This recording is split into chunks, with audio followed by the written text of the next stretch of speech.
இன்றைய உலக அரசியலில் அதிகமாக பேசப்படும் ஒரு முக்கியமான பிரச்சினைதான் ஈரான் இஸ்ரேல் இடையிலான பதற்றம். இந்த இரு நாடுகளும் பல ஆண்டுகளாக நேரடியாகவும் மறைமுகமாகவும் எதிர்மறை உறவில் உள்ளன.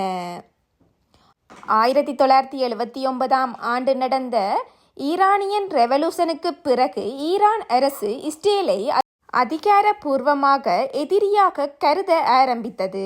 அதன் பிறகு மத்திய கிழக்கு அரசியல் சூழ்நிலையில் இந்த இரு நாடுகளுக்கும் இடையே பல பதற்றங்கள் உருவானது.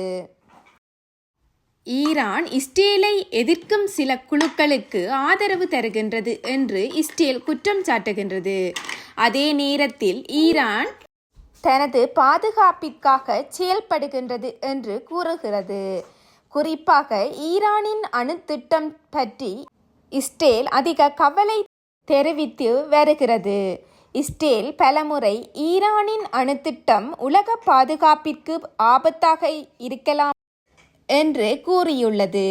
ஆனால் இரு நாடுகளுக்கும் இடையே அரசியல், இராணுவ மற்றும் இணையதள தாக்குதல்கள் போன்ற மறைமுக மோதல்கள் தொடர்ந்து நடந்து கொண்டே இருக்கின்றன.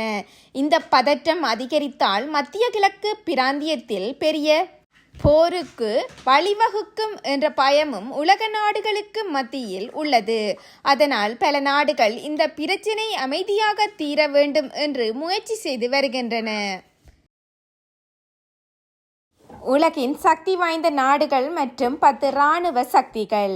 உலக அரசியல் மற்றும் பாதுகாப்பு சமநிலையை நிர்ணயிப்பதில் சில நாடுகள் மிகுந்த இராணுவ சக்தியை கொண்டுள்ளன. நவீன ஆயுதங்கள், தொழில்நுட்பம், அணு ஆயுத திறன், விமானப்படை, கடற்படை மற்றும் நிலப்படை ஆகியவற்றின் வலிமையை அடிப்படையாக கொண்டு உலக சக்தி வாய்ந்த 10 இராணுவ நாடுகள் வரிசைப்படுத்தப்படுகின்றன. America, Russia, China, India, England, France, Germany, Japan, தென்கொரியா, இஸ்ரேல். இந்த நாடுகள் உலகில் மிகவும் சக்தி வாய்ந்த பாதுகாப்பு அமைப்புகளை, மேம்பட்ட போர் தொழில்நுட்பங்களையும் கொண்டுள்ளன. அதனால் உலக அரசியல், பாதுகாப்பு மற்றும் சர்வதேச உறவுகளில் இந்நாடுகள் முக்கிய பங்கு வகிக்கின்றன. உலக அமைதியும் பாதுகாப்பும் நிலைநிறுத்தப்பட வேண்டும் என்பதே அனைவரினதும் எதிர்பார்ப்பு. நன்றி.